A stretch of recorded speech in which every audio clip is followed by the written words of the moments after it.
పాకుండలు. ఓ ఇవి కూడా నూనెతో చేసినవే. చాలా ఉన్నాయి, నువ్వు కూడా తినొచ్చు. వద్దు. రుక్కు అత్త స్వయంగా చేసింది, తినచూడు ఒకసారి. తినవయ్యా. కానీ వీడెలా మీకు తెలుసు? ఎక్కడైనా బార్లో కలిసి ఉంటారు, నాకు అప్పుడే తెలుసు. నేను వీడికి అన్నయ్యని. అన్నయ్య అంటే కసిన్. బై ద వే మీకే డ్రింక్ ఇష్టం? సింగిల్ మాల్ట్, ఎప్పుడు కూడా అదే. ఓ వెరీ నైస్. ఇలా చూడు రవి, ఇతని కుటుంబం అంత పెద్ద కుటుంబం ఏమీ కాదు. వాళ్ళ నాన్న ఇరిగేషన్ డిపార్ట్మెంట్లో రిటైర్ అయ్యారు, అమ్మ హౌస్ వైఫ్. వీడు విక్టోరియాలో బీఎస్సీలో జాయిన్ అయ్యాడు. అప్పుడే ఒక లెటర్ వచ్చింది ఖరగ్పూర్ ఐఐటి నుంచి. అప్పుడే నేను చెప్పాను ఐటీ చూస్ చేసుకోరా తమ్ముడు అని. వీడు వినలేదు. వీడికి న్యూక్లియర్ ఫిజిక్స్ అంటేనే ఇష్టం.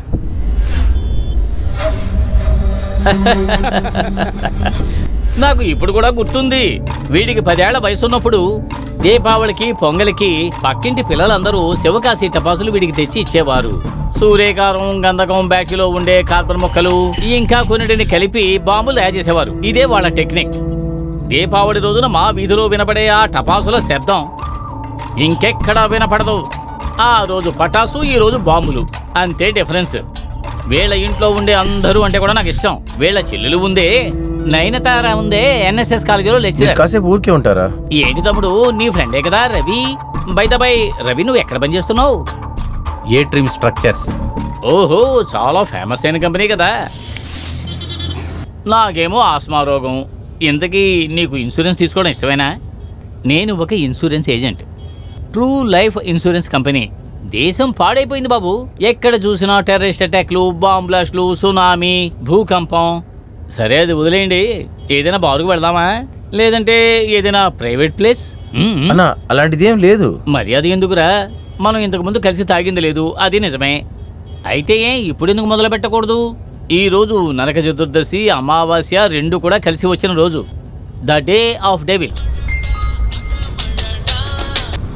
హలో, కళ్యాణకృష్ణ మాట్లాడుతున్నాను. నా గురించి తెలుసుకోవాలి. ఎక్కడికి రావాలో చెప్పండి, ఖచ్చితంగా వచ్చేస్తాను. ప్రయత్నించి చూడడంలో తప్పు. అదేమి సమస్య లేదు. అది నిజమే. అదేం జరగదు. అవును, ఆ పాలసీ అమౌంట్ మీకు ఖచ్చితంగా వస్తుంది సార్. అదంతా మనం ఇన్వెస్ట్ చేయడాన్ని బట్టే ఉంటుంది సార్. మీరు తిన్నలా వదలకుండా కడుతూ ఉండండి. ఖచ్చితంగా ఇందులో బెనిఫిట్ ఉంది సార్. అన్నా, వీడి కూతురు బాగా డ్రాయింగ్ చేస్తుంది, స్మార్ట్ గర్ల్.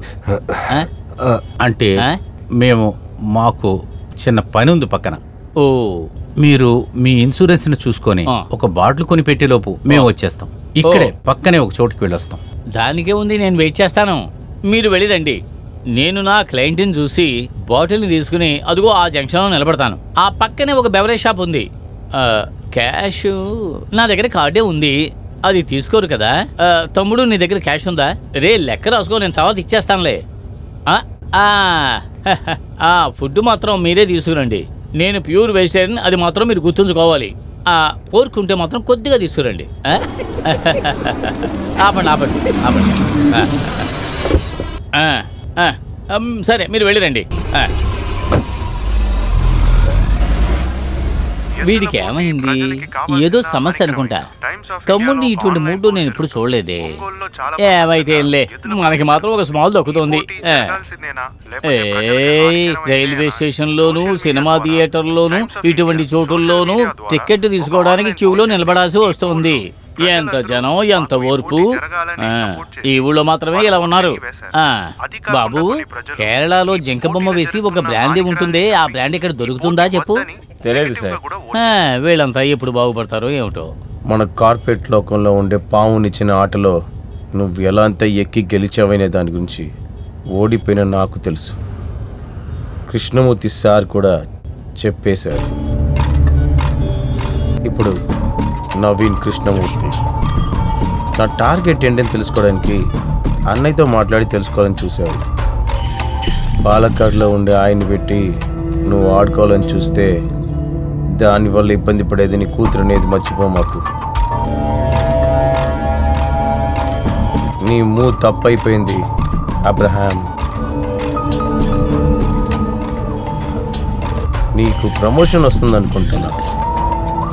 ప్రాజెక్ట్ మేనేజర్ అనే పవర్ మాత్రమే కాకుండా ఆ ఆపరేషన్ హెడ్గా నువ్వు ఎలిజిబుల్ అయ్యావు కదా.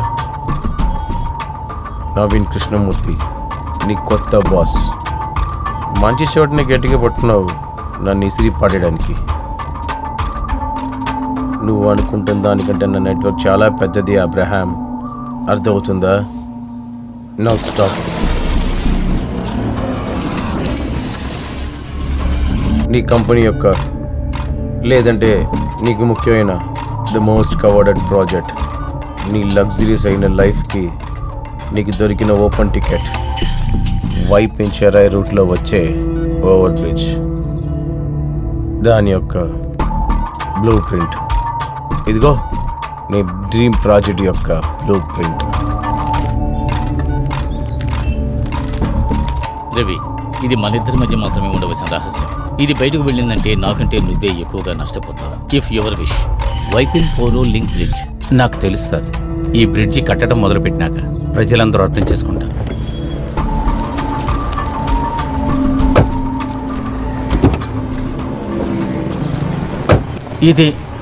ఇదెలాగా మీకు తెలుసు? ఇది ఇలాంటి ఒక ప్రశ్న అబ్రహాం. ఈ ప్రపంచంలో ఎన్నో పెద్ద పెద్ద రహస్యాలే బయటకు వస్తున్నాయి. దానికంటే పెద్దదాయి అంటే నీ కార్పొరేట్ రహస్యం. అది ఏ బిల్డింగో తెలుసా? తెలుసు, సైనోటెక్. ఈ కంపెనీకి పెద్ద శత్రువు. భయపడద్దు, ఇది ఉట్టి కాపీ మాత్రమే. దీని ఒరిజినలే పార్వతి చేతిలో ఉంది. అలా చెయ్యొద్దు.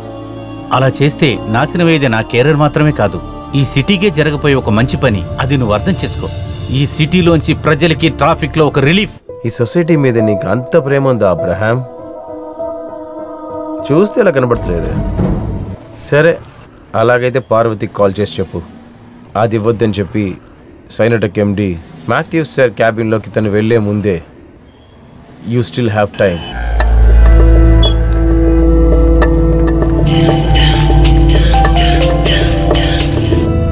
హలో పారు, నేనే. ఆ ఎన్వలప్ ఇవ్వక. ఏమంటున్నారు? ఎన్వలప్ అక్కడ ఇవ్వద్దు. వారు చెప్పింది మనం చేసి తీరాల్సిందే. అమ్మ ఉంది, రిస్క్ తీసుకోలేం రవి. ఇది ఇవ్వడం వల్ల మనకేం నష్టం ఉంది చెప్పండి? నేను చెప్పేది విను. చేస్తాను, కానీ వాడు చెప్పింది. పారు,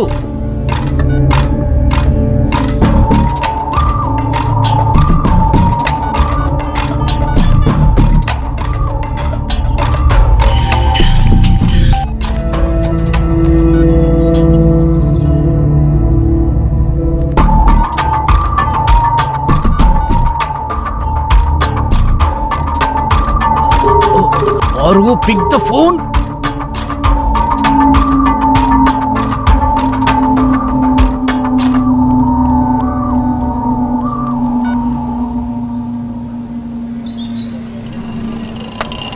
కొన్నిసార్లు దొరికే ఆపర్చునిటీస్ జీవితంలో అన్నిసార్లు దొరకవు. ఒకే రోజులోనే నీ సొంత పెళ్ళాం కూడా నేను నమ్మకుండా వెళ్ళిపోయింది. చీకటి ఎలా ఉంది, మనం ఆ ఆఫీస్ కింద వెయిట్ చేద్దాం. లేదంటే పార్వతి ఏదైనా తెలియగల పని చేస్తే కరెక్టే కదా.